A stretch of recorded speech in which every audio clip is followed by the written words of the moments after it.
everyone. My name is Jesse Chason with Lisa Blanchard as the host of Airing Addiction. I share often my journey started on this campus.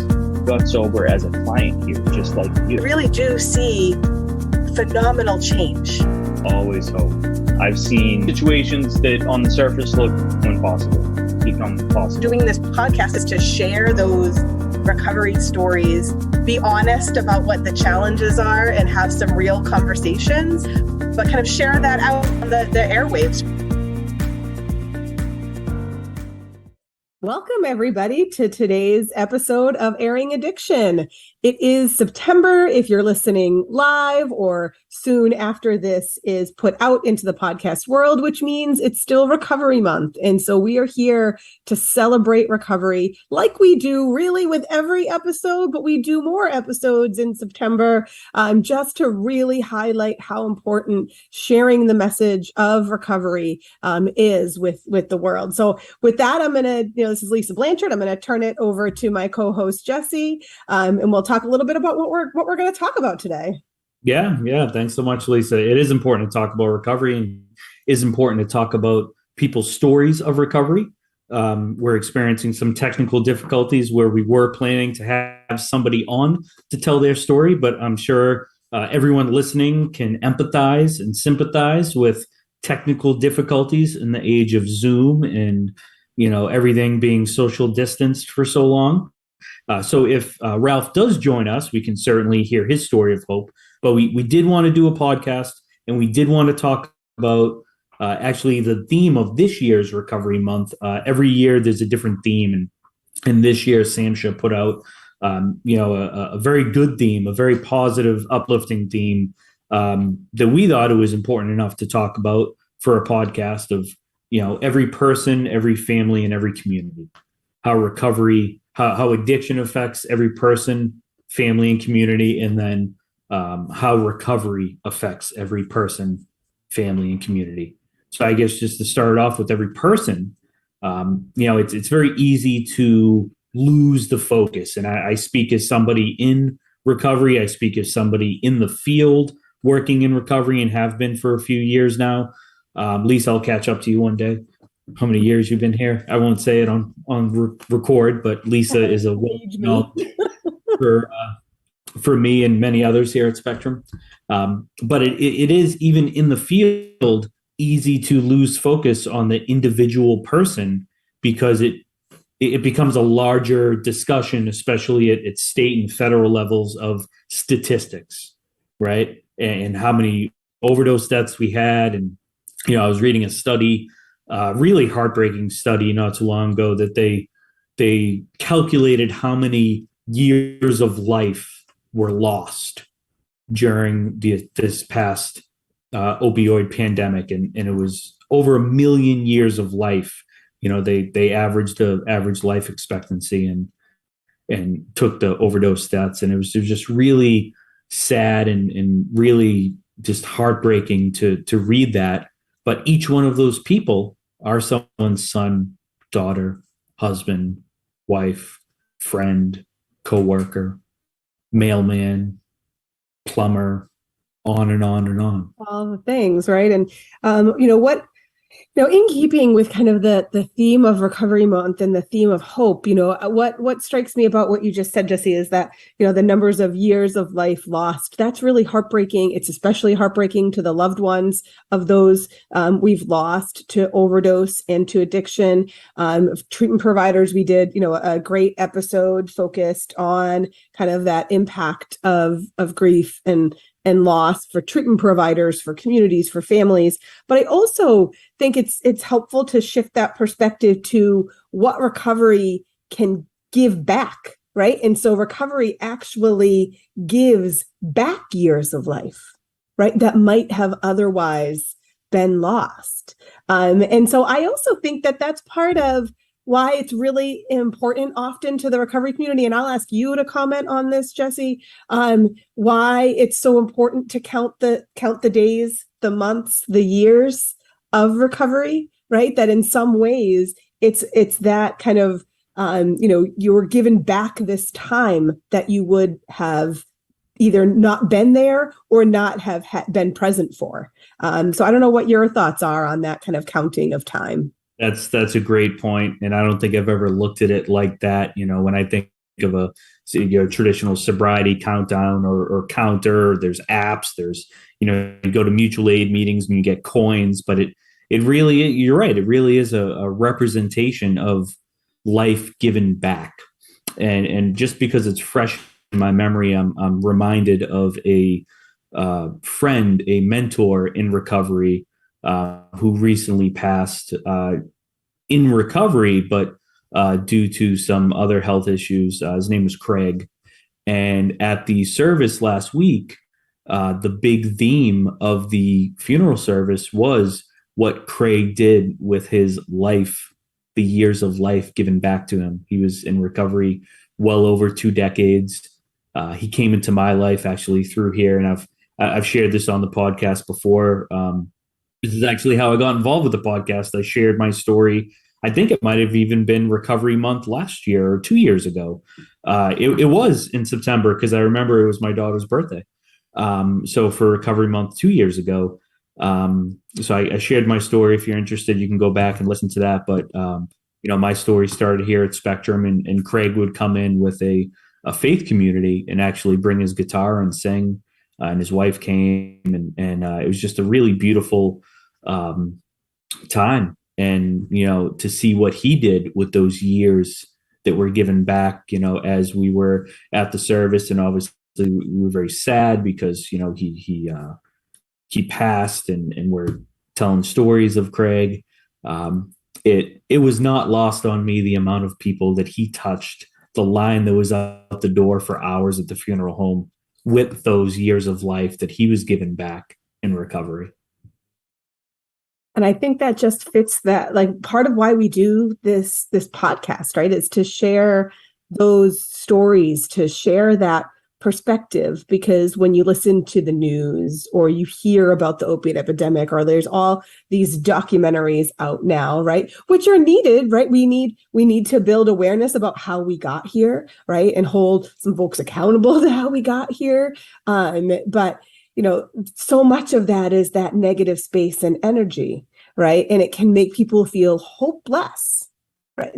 That this is, doesn't have hope, that there are too many people who are impacted, too many people lost. And all of that is true. But I think we need to figure out some way to track how many people are in recovery. Like, I don't know how we would do that, because everybody's version of recovery is different, right? Everybody's pathway is different. It's not a black and white conversation about what recovery is. But I just wish we were able to put out that number, right? Yeah. I wish we were able to say this many lives were given back, right? Or this many people are living their life in recovery.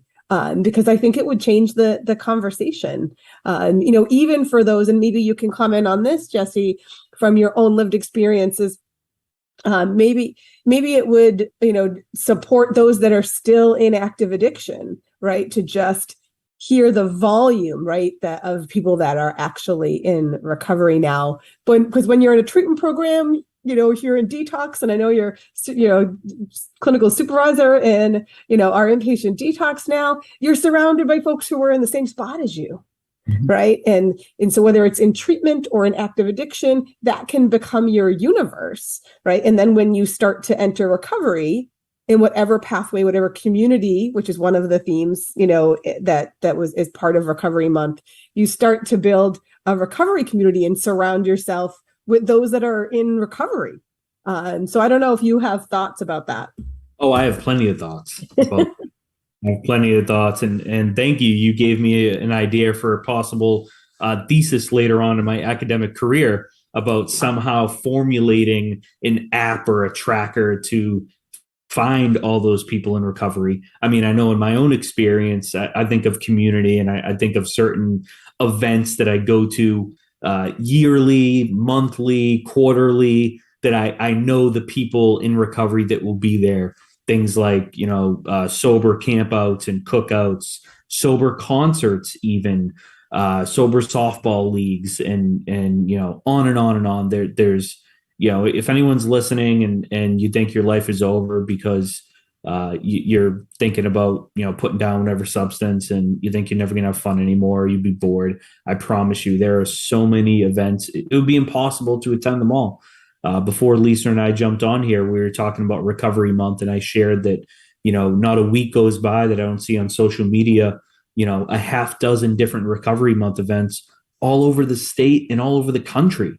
And I've been to a few of them, but it's impossible to go to all of them and just to see how beautiful it is for different people in different areas and different states to celebrate the same thing.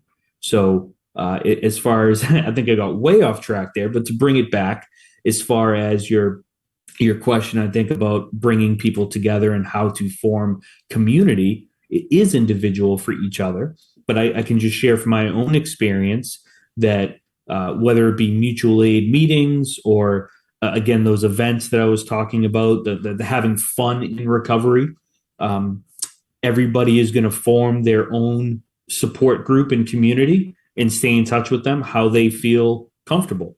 I have a phone with thousands of numbers that I know I can call or text anytime, day or night. And there's people that are going to be there for me because either, that was what someone did for them, so they're paying it forward, or even, maybe something in my life that I did for them, they remembered. And when that name pops up, they say, oh, I wonder what Jesse's calling for. Let me check in. And, there's been experiences of a long time in between those check-ins because, life gets busy, right? And in recovery, we get these full lives back that,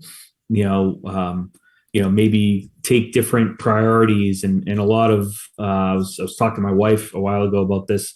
A lot of our friends who were in recovery and are still in recovery, early on, we were all single and we were hanging out. We were doing like game nights together, which is another sober, fun activity. It doesn't cost anything. You go over someone's house, you play board games. It sounds so simple. It sounds so, how could that possibly be fun? But some of my funnest moments were, doing that and just fellowshipping and bonding and really sharing life together. And then you go from that season of life to, I think we went to like some ridiculous amount of weddings in 1 year, like 6 weddings in 1 year, because everyone was getting married, right? And we were getting married. And then, we start having kids and, kids get involved and then kids' activities when they grow up. And then, we don't see each other that much anymore because we're focused on the family. But when we do see each other, it's that much more special because now you talk about lives, number of years of life given back. I've personally witnessed at least a dozen lives being born out of recovery. People get together or, either find each other in recovery or, maybe they were together before recovery and both partners find recovery together. And then there's this beautiful life formed. I remember the first time that happened was actually somebody that I met here when we were in treatment together. And if you asked me then, that we would be at each other's wedding, married, and our kids were actually born 1 day apart. And took a picture of the kids, when they were like babies and they would hang out all the time. He moved away, but again, I know if I'm in his state, who I'm calling and who I'm visiting, right? But if you asked me that when I was in treatment, to your point too, Lisa, about you're just surrounded by the community. You're surrounded by whether in detox or in residential treatment. I couldn't get outside of that long enough to think about what if, or I didn't even know what recovery could bring. And then now there's these beautiful lives in recovery that not only our life has been touched for the positive, but there's new life created out of it. And I just would love to add to that because I think that there's such a stigma, right? And I think we should spend a little bit of time on stigma, but, about, individuals, even in long-term recovery, right? Being, parents, but I actually have the opposite perspective, right? Knowing so many people in long-term recovery, knowing so many parents in recovery that it's a really unique opportunity to raise kids in an environment that shows you don't need substances to have fun, right? That shows that there's things you can do to take care of yourself and have fun that don't have anything to do with alcohol or substances, right? Like they actually get, I think in some ways, like that's a leg up, right? For some of the kids. Now, of course, we know that there's, some genetic component, and we need to be transparent and honest with our children so that they can be careful as they age and become, teenagers, particularly, right? About what that looks like. But then they get to see that every day, right? Like they get to see that evidence of recovery, and what that life looks like every day. And individuals who don't grow up in a family with somebody in long-term recovery actually don't get to see that. Right. So then if they go down a path that leads them towards addiction, they don't have that message of, what recovery can look like and how possible it is. So I personally think it's an advantage. And I agree, Lisa. And I think that's a great segue into the second part of this theme about every family. And as you were saying that, I was thinking, I know the way that I look at my life, I get to do these things today. Right. There was a part of my life where I never imagined life like this. So, even the mundane, even the boring, even the downright frustrating parts of life, because that does happen. I get to do that. It's not I have to do that. I get to do that because life could have been very different and much more despairing and distraught and depressing had I not sought recovery and seek recovery daily. So to your point of almost that leg up on families, and this is by no means a comparison or a competition, but that life, that just style of living, I get to do this rather than I have to do this, and there's joy involved, and there's almost a sense of even awe and wonder of what could have been, what happened, and what life is like now. And families do recover. I've witnessed this, not only in my own experience, but with numerous other families. And, new life springs up and people get together and find partners and get married at all ages and all stages of life.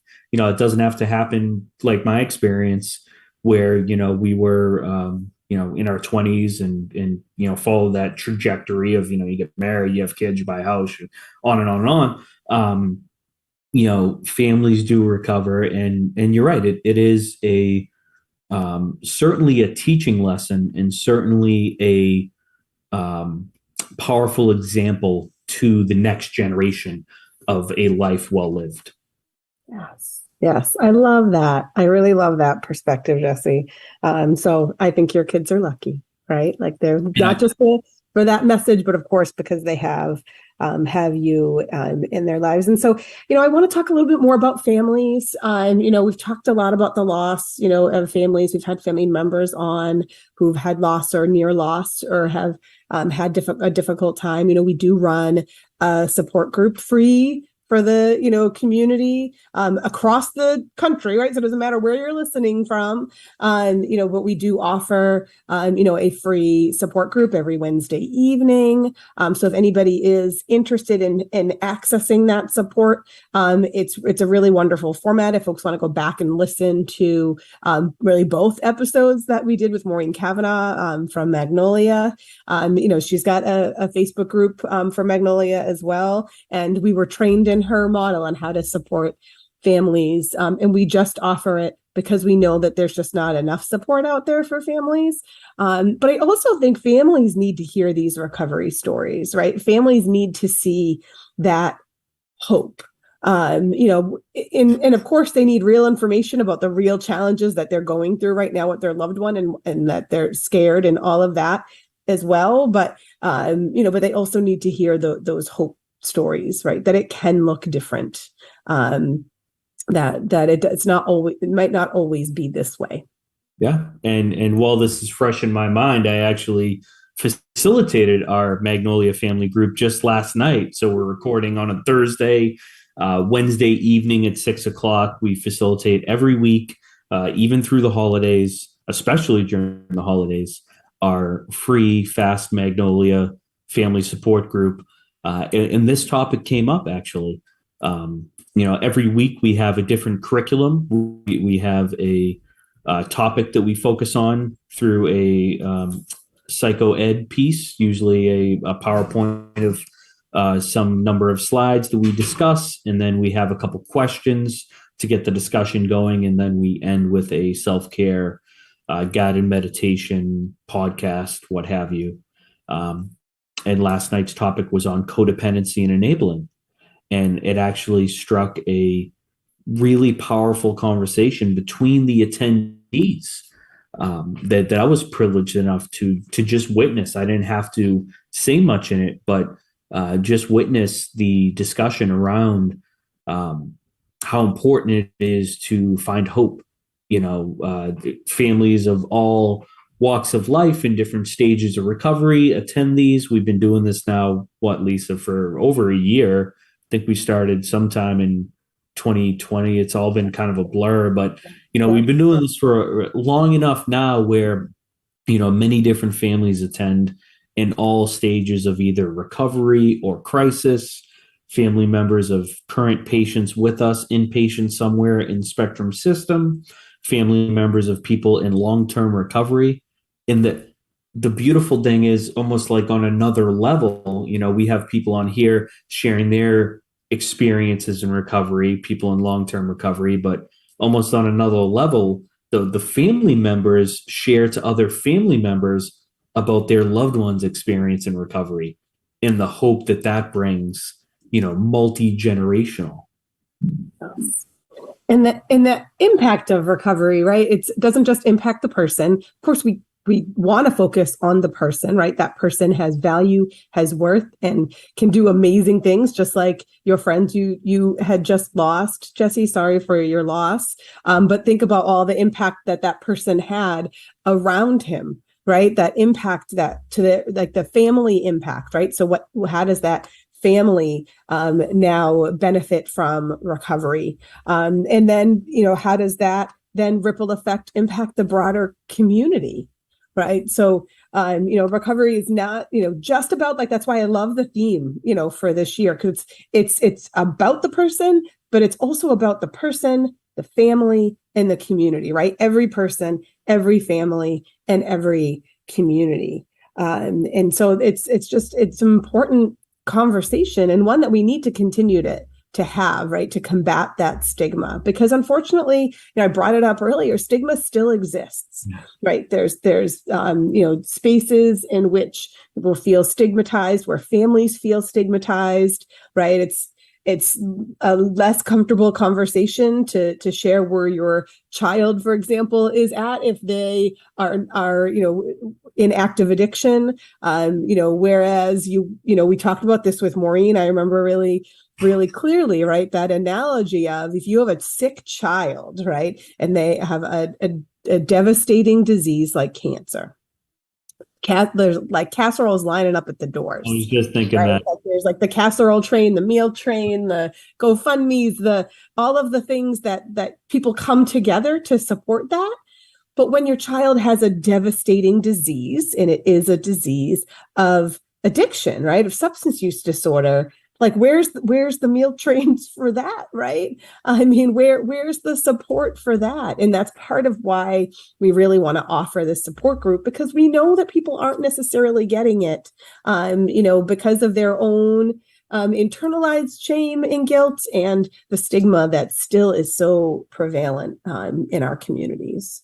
And to that point of stigma, one of the more beautiful experiences I've had of late, and even actually throughout recovery, is when I interact with people outside of the recovery bubble, I guess you could call it, where I'm not there in a, this is for my recovery perspective, outside of work. I'm not the clinical supervisor. I'm not the person that's going to school for counseling. I'm just, in another space, what have you, wherever life leads, and somebody who I get to know just really on a surface level, that relationship becomes deeper. And then I share something about Spectrum, about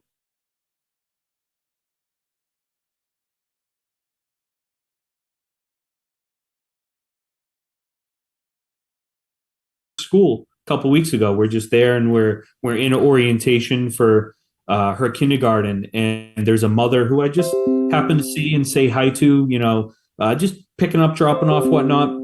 And I don't even know how the conversation got around to recovery, but it turned out she was in recovery too. And we had this beautiful conversation that actually brought a tear to my eye in the cafeteria of a school. Yeah. Right. Or all the times where, somebody knows me, like I said, outside of these realms that I pretty much stay in. Everyone in my life knows that I'm in recovery, or knows, something about my story for the most part. But,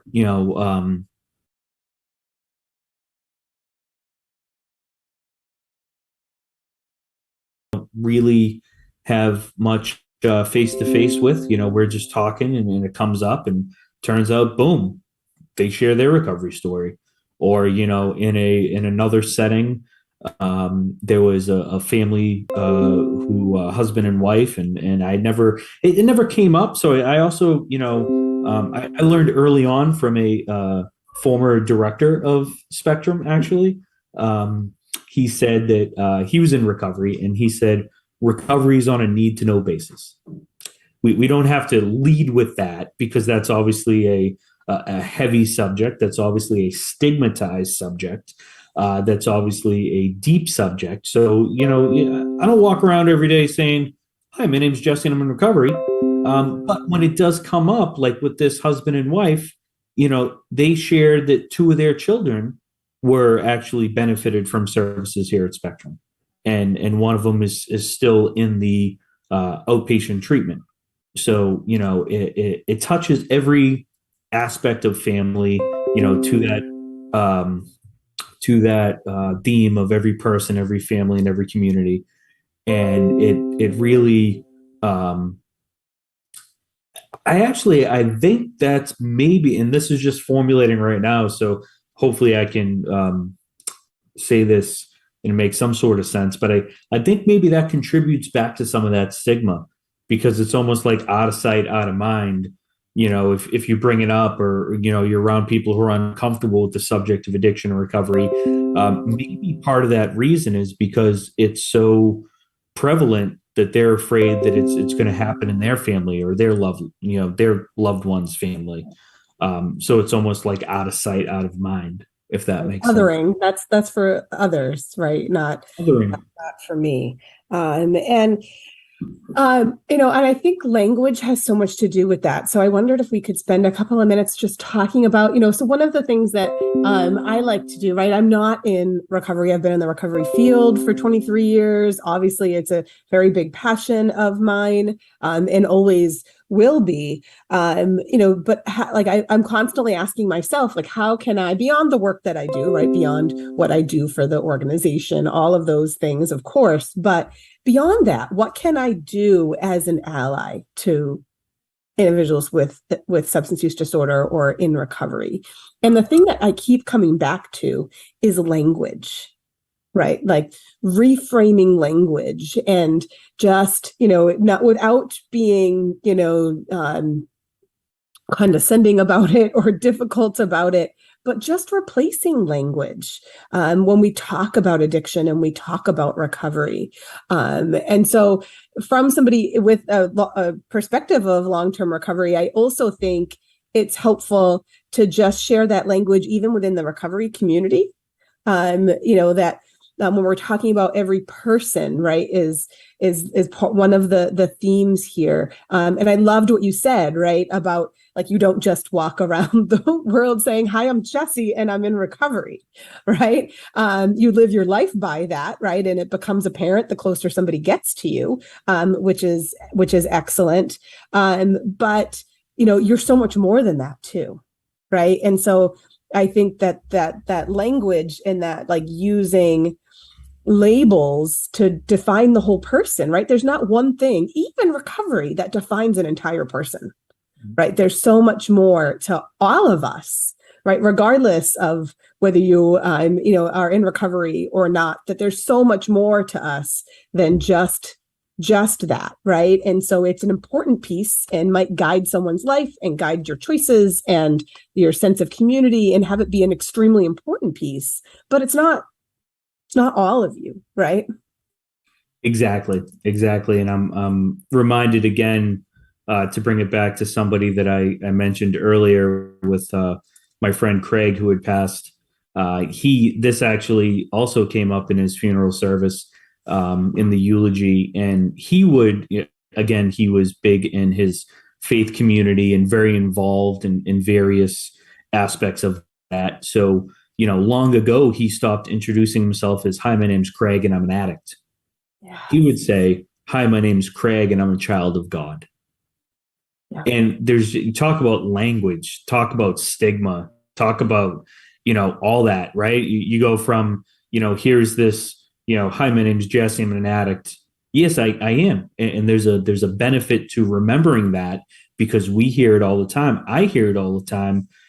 I got away from what worked for me, and then, return to use was not too far away. Right. So, I know for me, I'll never be cured. I'll never be fixed. Right. If God forbid I were to pick up a substance today, I couldn't handle it in safety, because I have a track record of that, even though it has been some years.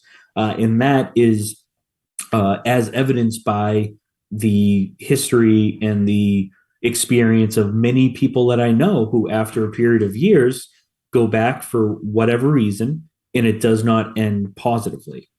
So there is an importance and sort of a responsibility, now that I know better, that yes, I am an addict.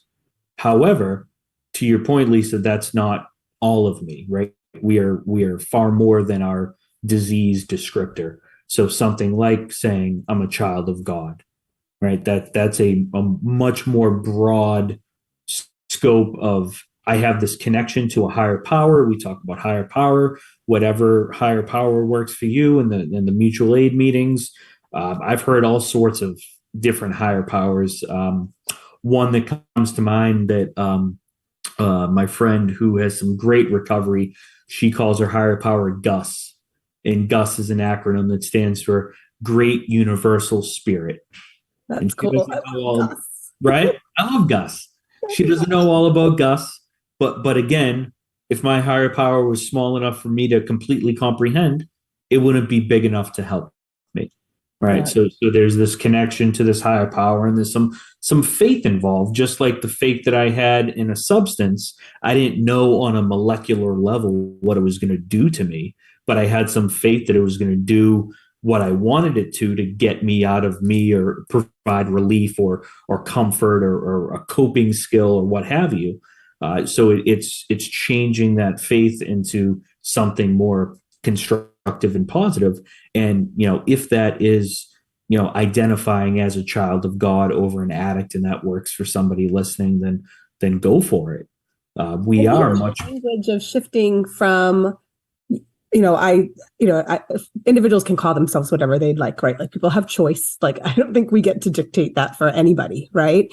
But we can gently suggest that there is a different perspective that still holds the same weight and power of that reminder of where you have been and where you are now and where you don't want to go back to, by saying, instead of I'm an addict, I'm in recovery. Yeah. Right. Like, I think that, and I loved your shift in language, right? Instead of saying relapse, saying return to use, right? And one of the other things, as much as I appreciate the counting of days and the minutes and the years that you get back, one of the things that I worry about, and I've seen particularly in the stress of the pandemic, when people do have a return to use, that there's this perspective that it wipes away all of the other time.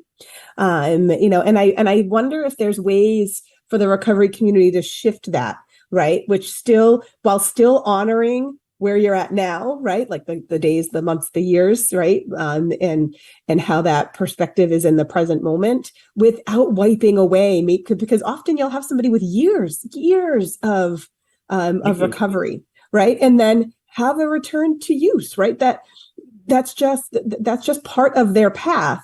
But all the things that they learned in those years of recovery didn't go away, right? They get to use them again in the next phase.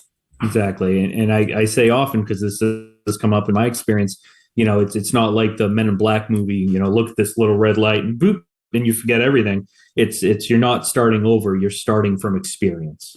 Yeah. You know what works.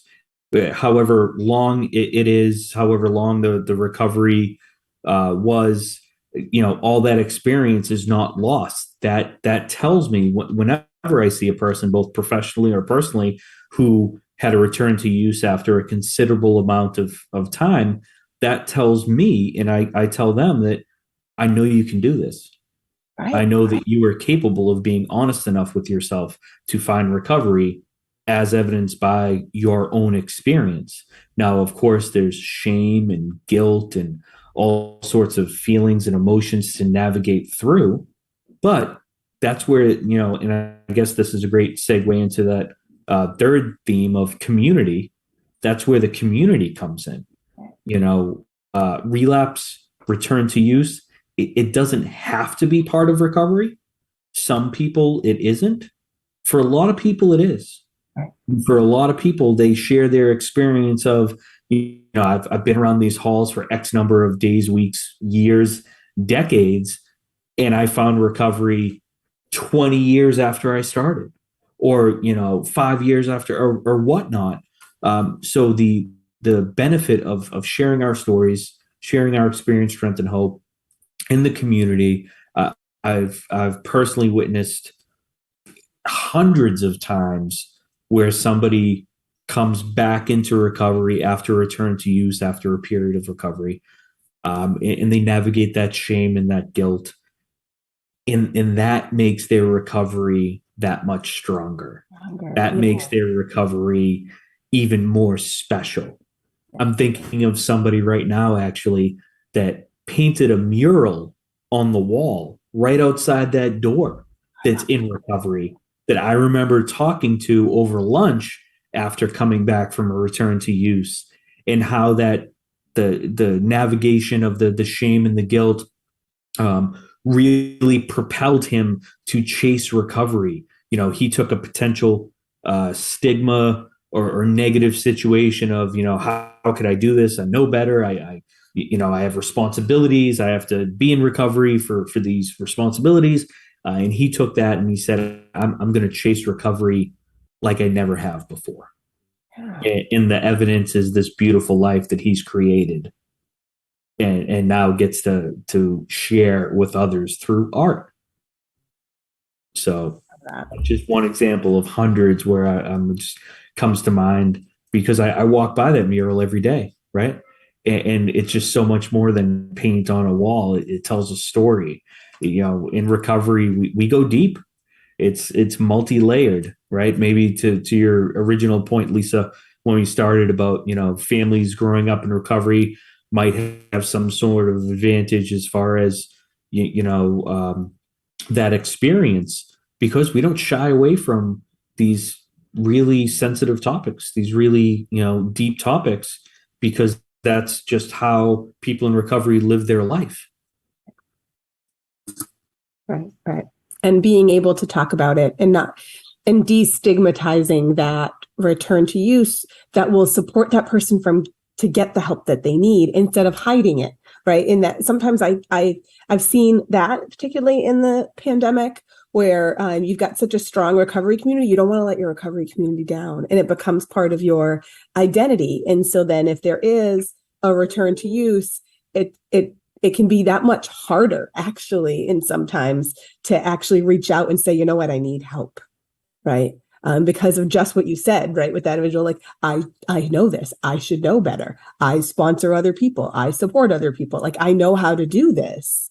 I shouldn't, like, it's the I shoulds. Whenever we have shoulds there, that's just your shame and guilt talking, instead of kind of that just reality. And, you also know all the ways to access help. And if we can all receive people, with open arms, and not worry about the clock resetting so much, right? But worry about that person just following their path and getting them back on their recovery path stronger, right? Sooner. Yeah. And that's where, to me, one day at a time comes into effect. Yes, there's a power and there's a place to count recovery time. There's surely a powerful example to those. I think of the people who were already in long-term recovery when I first started out, and that hope that gave me.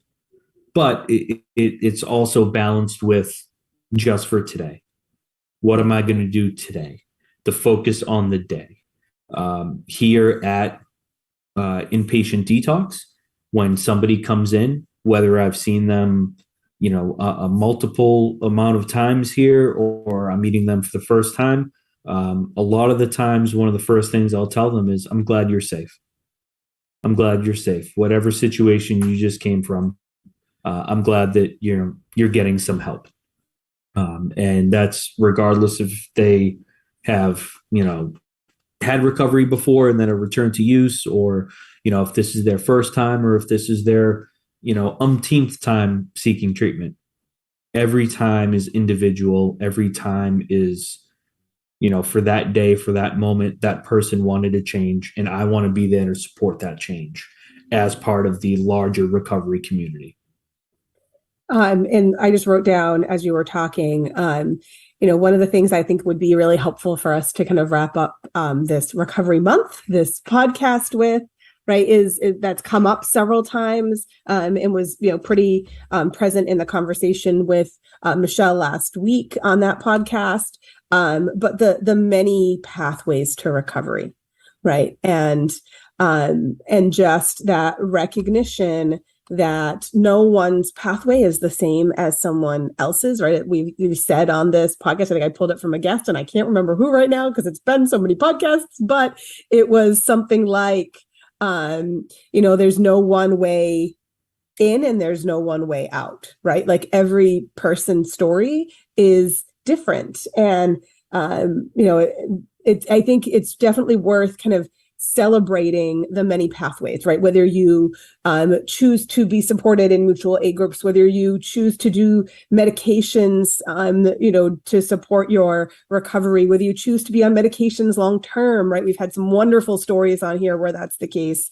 Whether you choose to have fitness, right, as part of your plan or central to your recovery path, that there's so many different ways to find this life, and it's for that individual person, and there's not kind of one way to do it.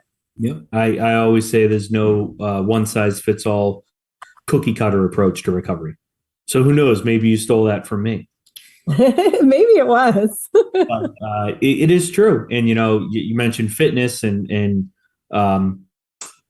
forecasting. Maybe on a future podcast, we'll have some guests talk about how fitness has interacted with their recovery journey. But just this week here at our Westboro campus, we had a few representatives of this fitness group actually come in and speak with the patients and talk about how their recovery journey incorporated fitness and how that has helped them and propelled them to grow in recovery. And they actually did like a little workout with them too. So, there are many pathways and I think, I guess in closing, to sort of wrap up, not just this podcast, but recovery month, when I look at that in however many pathways, often I get overwhelmed, but in a positive way, because I know there's more resources out there for me as somebody in recovery than I could possibly utilize in a lifetime.